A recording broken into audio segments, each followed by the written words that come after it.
मनपा निवडणुकांसाठी ठाकरेंच्या शिवसेनेकडून सुद्धा रणनीतीला सुरुवात झालेली आहे।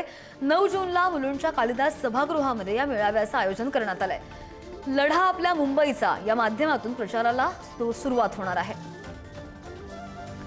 अधिकची माहिती घेऊयात आमचे प्रतिनिधी पद्मेश पवार आपल्या सोबत आहेत। पद्मेश, कशी तयारी सुरू आहे सर्व पक्षीयांकडून?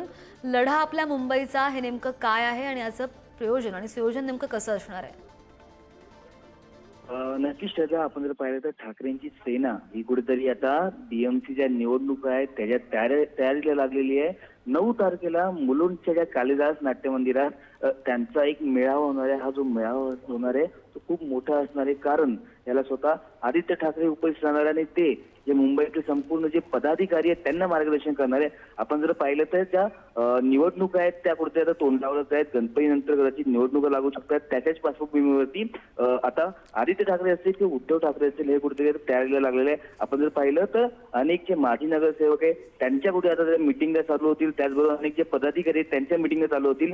याच पार्श्वभूमीवरती हा जो मेळावा आहे खूप महत्त्वाचा असणार आहे। आपण जर पाहिलं ते दोन्ही जे शिवसेना आहेत त्या फुटलेल्या आहेत, त्यामुळे कुठेतरी ही जी निवडणूक असणार आहे ठाकरेंसाठी खूप महत्त्वाची असणार आहे, कारण मुंबई ही ठाकरेंची असं अनेकदा बोललं जातं, त्यामुळे कुठेतरी ही निवडणूक खूप महत्त्वाची असणार आहे। आपण जर पाहिलं तर अनेक विभाग प्रमुख असतील, त्याचबरोबर शाखा प्रमुख असतील, त्यांना कुठेतरी तयारीला लागायला सांगितलेलं आहे। ऑलरेडी जे आपण बघितलं उमेदवार यांची पडताळणी कुठेतरी ठाकरेंकडून केली जाते, कारण अनेक जे माजी नगरसेवक आहेत ते कुठेतरी शिंदेकडे गेले, त्यामुळे ठाकरेंसाठी आता नवीन उमेदवार तयार करायला लागणार आहे। त्यासाठी शाखा प्रमुख असतील, त्याचबरोबर विभाग प्रमुख असतील, त्यांना कुठेतरी तयारी करायला त्यांनी सांगितलेली आहे। आणि त्याच पार्श्वभूमीवर हा मेळावा नेमका आता कसा असणार आहे याकडे सुद्धा लक्ष असेल। पद्मेश, धन्यवाद दिलेल्या सगळ्या सविस्तर माहितीसाठी।